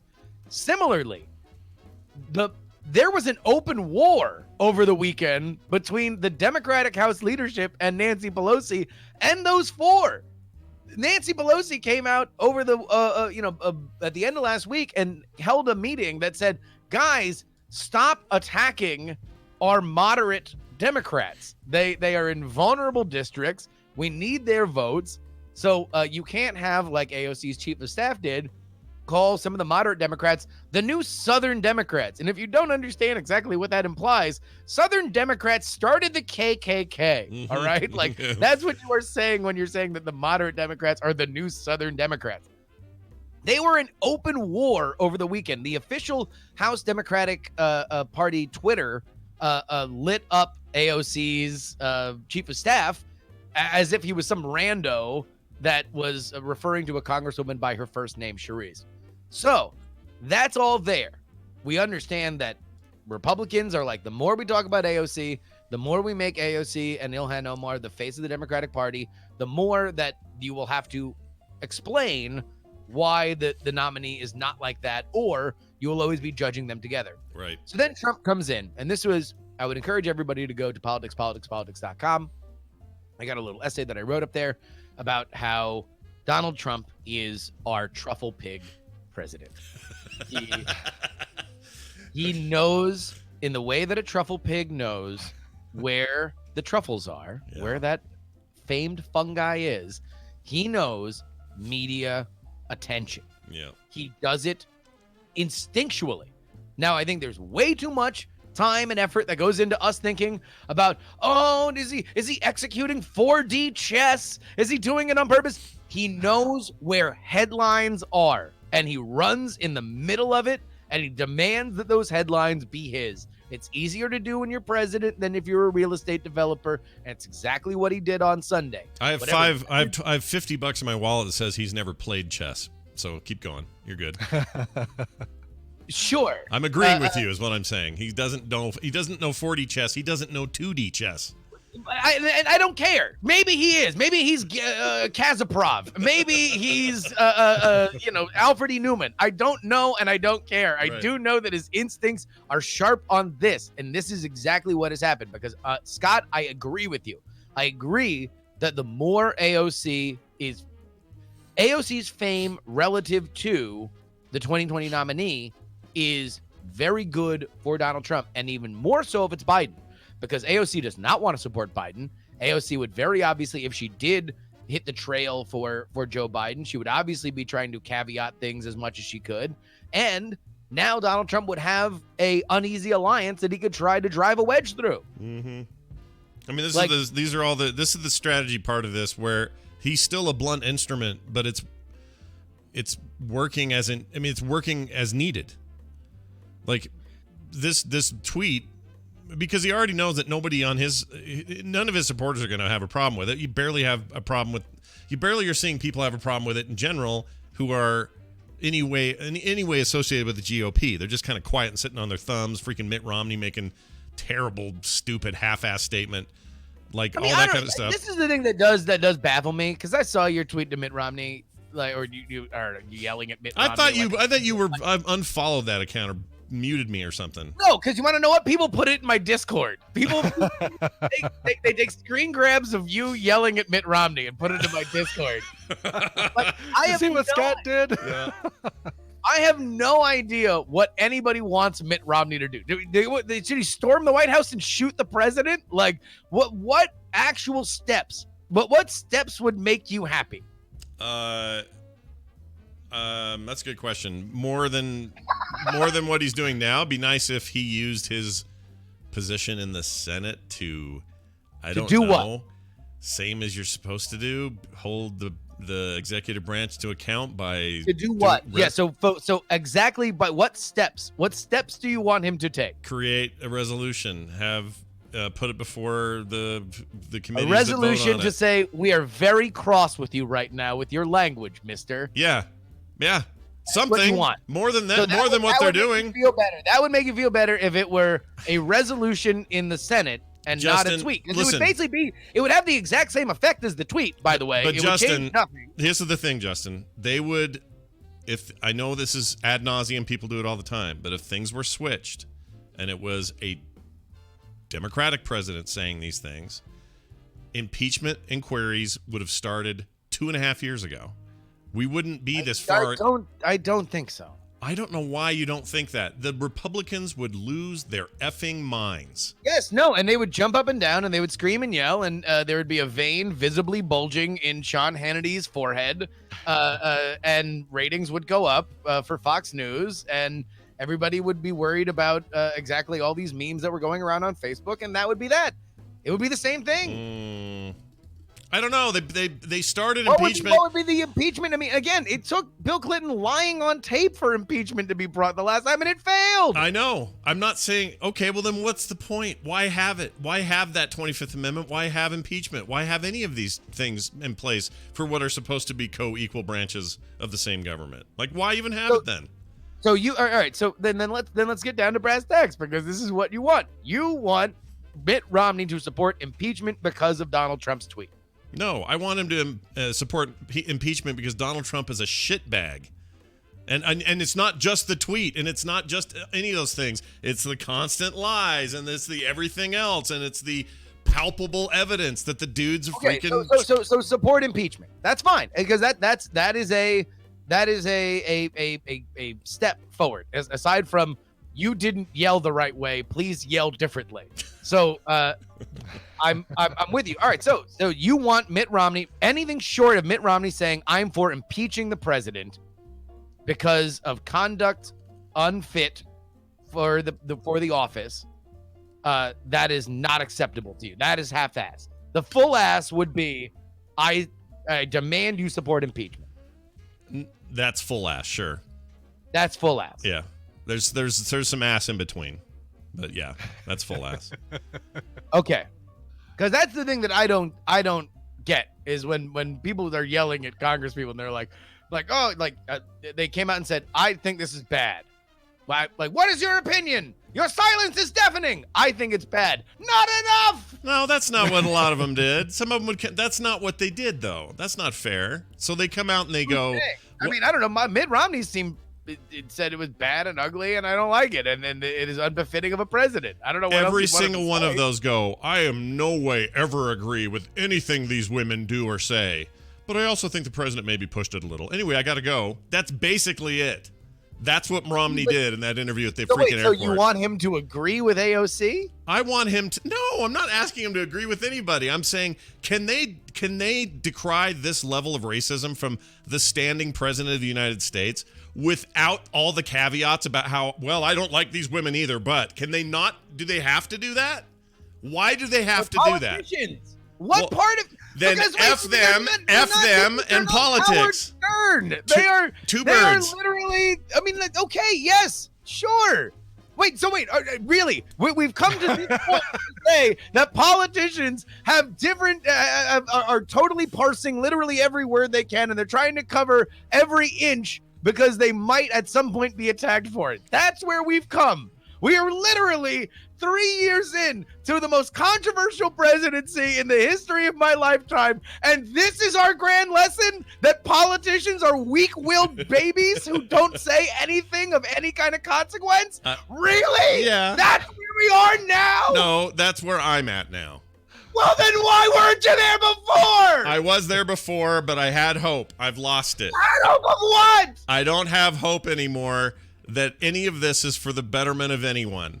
I believe that this is all just sham and shit, and I'm tired of it. That's where I'm at. Well, okay, cool. I got a great podcast you should listen to. It's called Politics, Politics, Politics. We've been here for a while. Here's your t-shirt. You'll get your souvenir cup in the mail. I'm just saying, this week, if it's proven anything to me, is that I think I'm done with it. I think I'm done with it. And by done with it, I mean moving it out of my life. It's a personal decision. I can't do it anymore. I freaking hate it. What is not doing it anymore? I don't want to deal with politics anymore. I don't want to think about it. I'm going to get rid of that other account. I don't want to talk about it anymore. I hate it. Come on. I hate it. On. Who's got the over under on the next one? I'm going to follow Political Scott again. I'm going to set notifications. I can't guarantee anything because when I'm mad, I need an outlet, and I just need to get away from the parts that are making me mad. Because I just can't do it anymore. Like, it's freaking awful, man. I know it's always kind of weird in politics. I know it's always, everyone biting and chewing everybody apart and doing all this stuff. But why are we so gullible for this? Why are we so freaking gullible for it. Number one, and I don't want this to be a win for apathy, because I don't believe that apathy is the answer to politics. I believe that engagement is the answer to politics, but I also believe that politics is a game of spin and messaging. Politics is ultimately the reason why I focus on the show on having this be about a set day where you have to marshal your forces to go out and press a button more than your opponents can get people to press a button, is because ultimately that's what the method of government is. Now, we can debate all the important issues. We can debate all the important things that are happening, because yes, government can, is, and will be a force for change, and we can decide whether or not that change is good or bad, and we can have good reasoned debates on exactly how those methods go to make sure that we make a more perfect union. But when we torture ourselves by following along with every little breadcrumb of a roller coaster that's not meant to bring peace, it is meant to bring war, it is meant to sow discord, then we do ourselves no service. And that is what I would say to you, Scott, is that's what I think you where you could probably take a step back, is like, you don't need to follow every little up and down on this rage roller coaster, because it's designed to incense. It is working effectively. The difference is that at the end of it, one side hopes that you vote for them and the other side hopes you vote for them, but both of them really, really hope you're angry enough to do something. Yeah, well, F them. I'm tired of being manipulated, and I am manipulated. I'm not saying this is anyone's fault but my own. But F them right back to wherever they came from. How about that? Hey, Trump, how about tell your wife to go back where she came from? I'm going to start saying this all the time. I remember, I told this story on Twitter this morning. When I was in junior high, my brother Matt, he's Korean. We adopted him, okay? We're waiting for the bus one day, 7th grade. Dude waiting for the bus, starts calling him a chink out loud.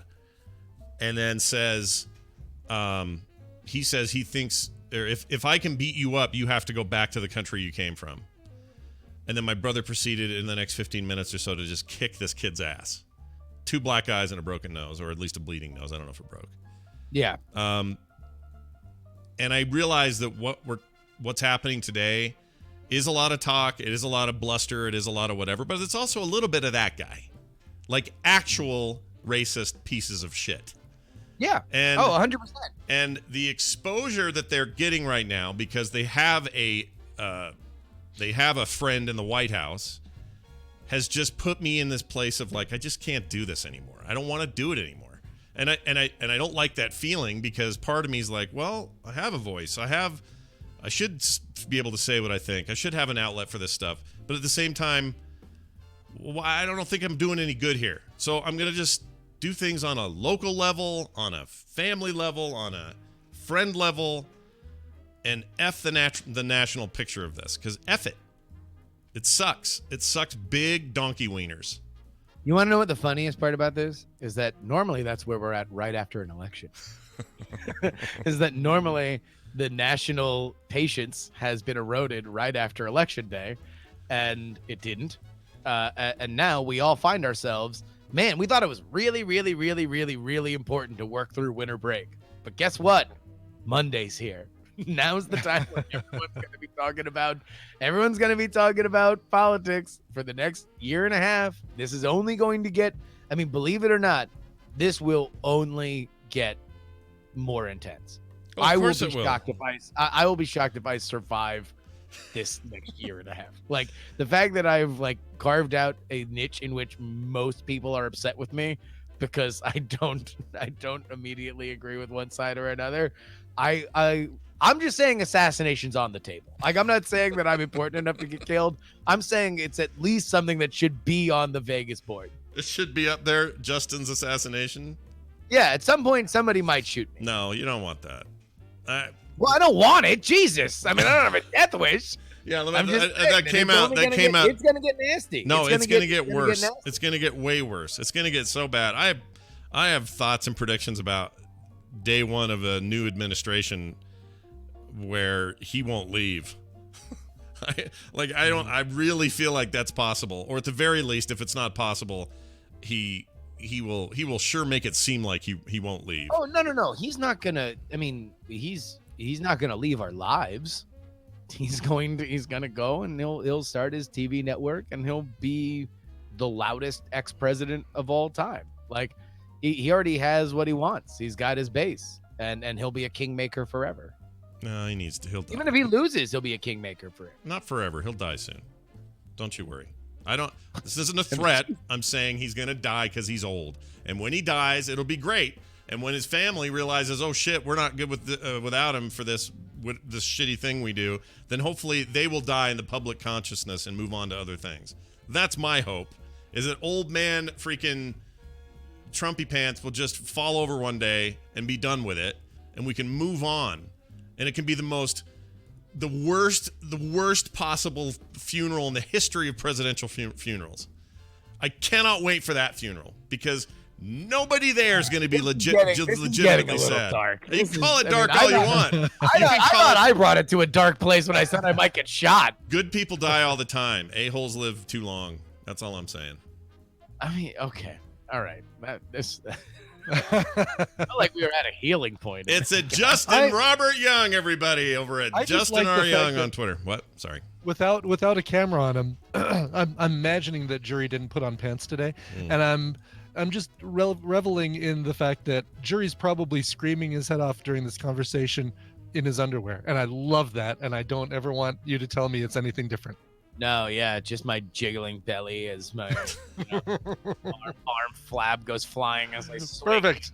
My arms in my head like E.T. Yeah, you got the physique for radio. That's not true. You're a slim, fit young man these days. You are. Yes. Yeah, you're making us all look bad. All right, Justin, anything else you want to say before we end this happy hour that we've had together? I saw Spider-Man. I really like Spider-Man. Yeah, I know you liked it more than I did, but we really liked it. But you think it's the greatest MCU movie of all time. Brian, would you say that it's the greatest MCU movie of all time? I wouldn't either. I'd still say that, the greatest MCU movie. I mean, Guardians of the Galaxy for me is a favorite. I'd still put Winter Soldier on top for me. Yeah, Winter Soldier, maybe even Civil War. But this is, you know what they have done, though, and I said this before, and I'll repeat it.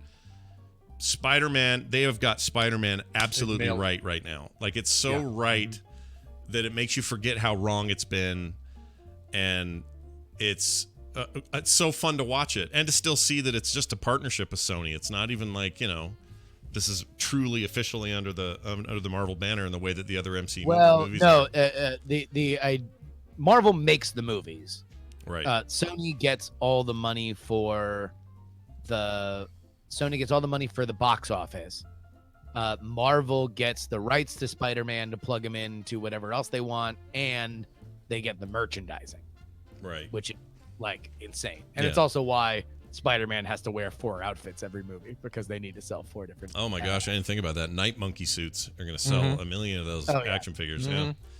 But no, I said, I mean, obviously that's a little bit of Twitter trolling in terms of favorite MCU movie. I do find to be a fairly worthless argument, but I did love them. I did really, really, really, really love it, mostly because, man, do I love that character, the villain. Like, I just think the fact that they've made 2 Spider-Man movies, they are now on the other side of a trilogy, halfway of a trilogy. And they haven't even touched. Spider-Man has the best villains. They haven't even touched them. And the rumor is they want to do Kraven for the 3rd one. And it's like, I love all those villains. They just invented an amazing version of Vulture in the first one. For this one, they did. Loving that villain, I can't imagine a better version of it brought to the screen. It was every little thing that I loved about that villain. And beyond that, I don't know. I just thought it was just a great spy movie. There was one scene that I felt was a little hollow, and it wound up being a really, really important kind of information dump that factored into the rest of the movie. And other than that, man, Jude, I just thought everything was played really well. All the little characters had great moments. The moment with Flash at the end at the airport, like that to me is a sign of a great movie. And this is where, if I were to make the argument of why it is my favorite Marvel movie, it's because it treats, that he's like the 6th most important plot line, Flash is. And he gets this very unfunny, unironic moment at the airport, and it totally recolors how you look at him throughout the rest of the movie. When you think back at all the rest of the movie, you just think of his character in a totally different way. Like, that is good writing. That's and as much as Marvel gets characters well, I don't know if they ever, if like up until the modern movies, they've gotten plot as well as they have. And this to me is the best. And even beyond Civil War, beyond Winter Soldier, I mean, Infinity War and Endgame are just their own beasts. Like, I don't even know if you can like categorize them as like movies as much as they are just like festivals, right? Yeah, that thing's just a giant fan party, and yeah, in the best ways. Like, it's, I don't mean that negatively at all. Like, it's all good. But it's like they almost Mandarin this thing though, and I think that speaks highly of the writing for this movie, because I think that Mysterio could have come off like the Mandarin did in Iron Man 3. Oh, and I didn't absolutely hate that, but it was this retelling of a thing, right? It was a recreation of a thing, and that's kind of what they did here with Jake Gyllenhaal and the character of Mysterio. But they did it so well that it didn't come off like the Mandarin. That is Mysterio. Mysterio is what they did, you know, for sure. For the Mandarin. And I like the Mandarin. I like the way that they handled the Mandarin, mostly because it's like, what year is this? And we're doing the Mandarin? Like, the Mandarin is a troublesome character. Like, I'm glad that they took it in a weird direction, because I wouldn't have liked it if they had gone any other way. The Jeremy direction. Yeah. It was fine. It was fine with me, but I know a lot of people had a problem with it. But and that's fine, and they can do that. But no, Mysterio is that dude. Yeah, Mysterio's a fraud. That's what makes him. That's what makes him fun. Is that he is out thinking, and also that they relied back on the idea that Spider-Man has, an advantage with Spidey sense, and that was always the way that he would defeat Mysterio, is that he would be able to see through the illusions to defeat him. And I thought that was like just a great way to tell that story visually. They never let go of what makes the new Spider-Man work so well, which is this is a kid dealing with kid life, and all this other insane, amazing stuff swirling around it is still at the, it's at the behest of his childlike way. Like, he's still just a teenager, and there's just no getting around it. And that stuff matters. And when you're a kid and you're having responsibilities thrown at you, like, they just captured it with him. And it's Tom Holland's performance, it's the writing, it's all that stuff. Like, it feels like it can either would only get better from here, or they're going to screw up, because it really is great. Like, Stan Lee. I mean, I can already think of a great Kraven story, considering where that mid-credit sequence ends. The idea that now the world's greatest hunter could be hired by somebody to hunt Spider-Man. Yeah, is now if he's on the run, and now that's how they want to get him. That's amazing. Also, that last end credit sequence, there was another movie that Marvel did whose name I forget, that came out before Endgame, but I forget the name, that really ruined my favorite element, one of my favorite elements of all Marvel comics, and I felt that they are at least now half redeemed based on that final credit. Wonder what that movie was that came out before the name. I really can't remember the name. But Marvel movie, and it wasn't Endgame, but I can't remember the name. But it ruined those people by making them just totally cardboard cutout random aliens. And I really loved the idea that now we get a movie where they can demonstrate why they're powerful, why they're cool, and now I just need bad ones. I don't like that, though. I didn't like that end credits thing. The mid one was fine. The end credits one bugged me because it just implied too many things that my brain was like, oh, wait a minute. Were they ever there then? Like, they weren't, were they? Okay, well, that was never him saying that then? Like, what? Right. I hate that. I hate that feeling. It made you go back and analyze all their interactions earlier in the movie and say, wait a minute, okay, so that was that? Yeah, even the common interactions. No, that was great. I mean, it's not great. It's bad. I had a little bit of a problem with that. Yeah, Fury is an idiot the entire movie. and so it totally explains that away. It totally makes it a great one-off now. And if you are paying attention, it totally sets up Phase 4. Like, why does that for sure? Definitely. Why is he watching that screen? What is he doing? Now we're totally building a bridge between the Earth and the rest of the Marvel universe. I thought it was awesome. I don't mind that part of it. I just don't like retconning a whole movie and saying to me it's like saying everything was a dream. I hate that. It's just too easy. It's like, none of that was real. It was not real. Hey, thanks for 2 hours, but none of it was real. I hate that. But none of it hinged on that plot point, right? No, I mean, it wasn't didn't. like, man, I hate we're so edging into spoiler territory, but it's like nothing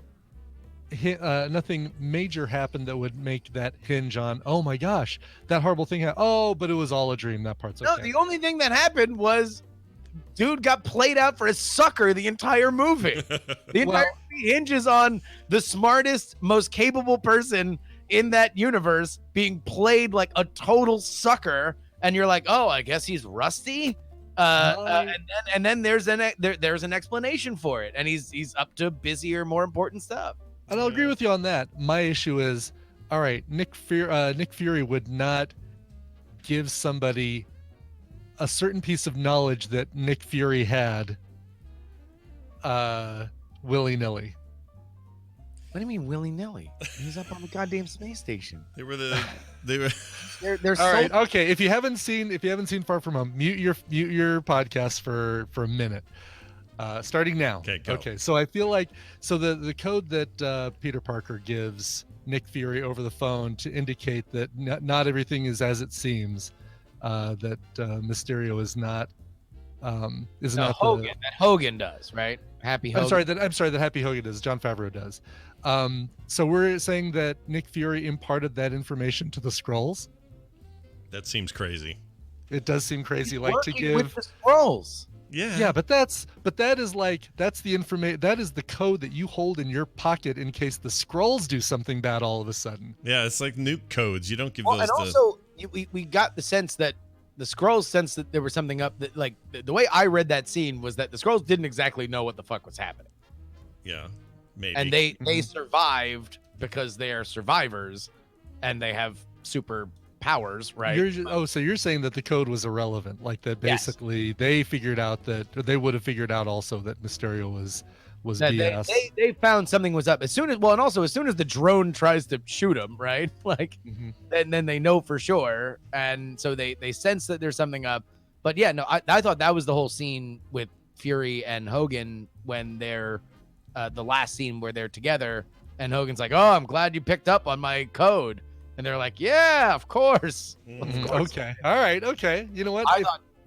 I thought that was what that was about. It could be explained away as that. Yeah. And I'm not talking about something that happened 35 years ago, Dan Wally. I'm talking about okay, I'm going to be up on the sword station, which wasn't called the sword station, but it's the sword station. Right. And but here's, in case you guys run into any bad guys, here's a code that somebody might give you that is used to imply that not everything is as it seems. And no, I mean, I think this is basically for the Skrulls, for our Skrull character. Oh yeah, we do that all the time. Yeah, okay.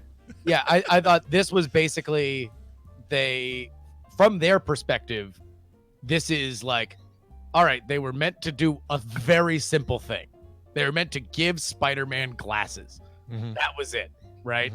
And then they wind up getting like in over. This is like their versions of like Adventures in Babysitting, and they are now totally over their head. But like everyone keeps looking to them for various different things, and so now they're like, okay, I guess if everybody's singing, then we'll hum a few bars because everyone keeps looking to us because the world is ending, and we keep trying to get in touch with Fury, but we can't get in touch with Fury, so.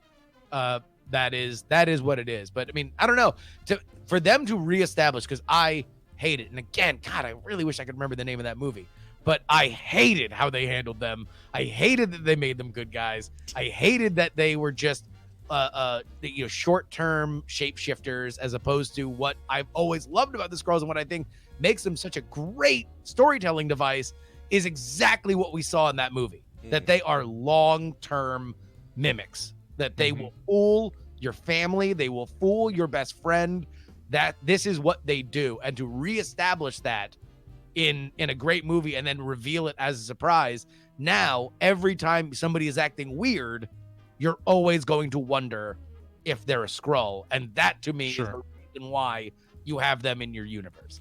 Yeah, but I'm okay with that. That I do like. I don't like always wondering if someone's a Skrull, though. Because then you're always wondering if someone's a Skrull.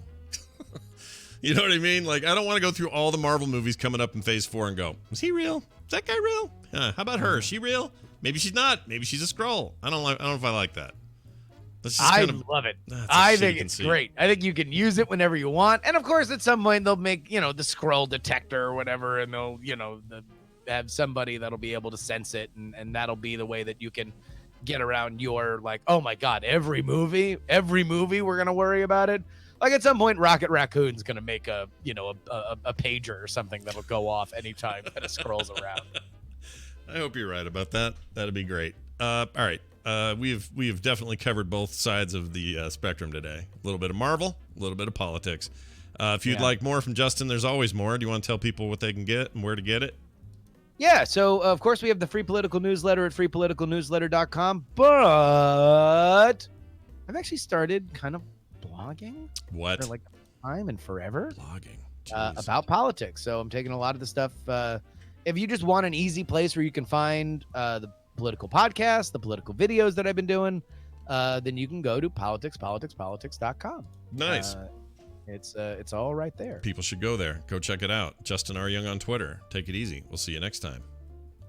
All right, he's out. All right. Go put some pants on, jury. Yeah, put your pants on. Put your hair in a bun. Let's make this happen.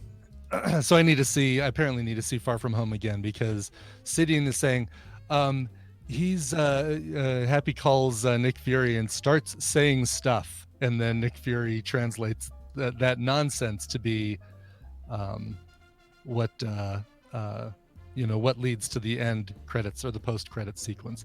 I think there's a little more to it than that. But wait, that happens in Far From Home? In Far From Home, yeah. So I apparently need to see the phone call again, because I don't remember that phone call very much at all. I guess maybe that's I thought there was more of a code that kind of like the most recent Agents of S.H.I.E.L.D. There's a code that's given. All right. And I don't think, in Rusty Nails, I don't think that is exactly the 5 words that were said. I think you're paraphrasing, and I think there was something that they knew. Yeah, well, that thing will be on some streaming service soon, probably. Exactly. Probably yes. The Disney one. Well, not soon, but yes, eventually. Probably this fall on Disney. Disney Plus, everybody. Catch it. Eventually. That's it. Let's get out of here. A reminder, this show is supported by you at patreon.com/TMS. All you can do over there is all we need. We need whatever you can do, because that's how we pay for the show. If you're looking to contact us, find archives of older shows. If you're looking for something more than 200 episodes ago, and you're like, man, why does this end here? Well, that's because we put it on another feed, and that thing's like 5 megabytes or something by itself, which would kill me every month if I ran the whole thing. So we made it separate. If you want to get all those older episodes all the way back to our original stuff, you can find it on the main page at frogpants.com/TMS under the audio podcast section. Very, very simple stuff. Super easy. Leave us some more voicemails too, 801-471-0462, and you can leave us voice or emails at themorningstream@gmail.com. We are now going to get out of here. Yeah. Oh, Alex, you missed it, buddy. We played it. We played your voicemail and commented on it. Mr. Johnny Come Lately. After we wiped the puke off the bottom of our... I know. This ear still rings. It's weird. I still can't hear anything in my... Gosh, I've never heard a voice like that. Anyway. Alex, we love you. Go listen to it. That's it. Brian, you want to do a song to take us out? Yes, I will. Luke wrote in and said, hey, sausage and bacon, I have an anytime song request. Please play this whenever you have a spot to fill. A friend of mine played the song for me from a record he has, and I knew it was a cover I had to request. Thank you both and your guests for all that you do for us in the Tadpool. The Tadpool is the greatest community there is. Here. I totally agree. Luke, also known as a whatnot in the Tadpool. Nice. So absolutely, Luke. This is a great cover too. One I haven't played on the show before. Keep in mind it's 7 minutes long, but it is so good. Actually, it's only 6.5 minutes long. But this demonstrates some of the great early post-punk, late 70s snarling punk that bands had, and a great example of this. This is a Burt Bacharach song I want to say that Dionne Warwick was one of the first people to perform it. But the Stranglers are performing it here, and they included it on their anthology album collection 1987 to 1982. If you're not familiar with the Stranglers, by the way, put them in your Apple Music or your Spotify or Pandora and listen to some Stranglers. They are great. This is their cover of Burt Bacharach and Hal David's Walk On By. Here it is then. We'll be back tomorrow, right? Yeah, Wednesday. Nicole won't be here. She'll be on her way to Vegas for some woodworking deal. Oh, will she? Yes. That's what I've heard. That's what I've heard. Yeah. She's avoiding my birthday. I mean, let's just be honest Apparently about it. so. Yes. I don't blame her. I bet you wish you could. Yeah, I kind of do. But anyway, we'll be here. We'll be doing recommendals, and of course, Tom will be here. All the usual Wednesday silliness. So come on back for that. We'll see you then. This show is part of the Frog Pants Network. Frog Pants Network. Get more shows like this at frogpants.com. They're taught how it works by playing at being a computer. Yes. Playing at being a computer.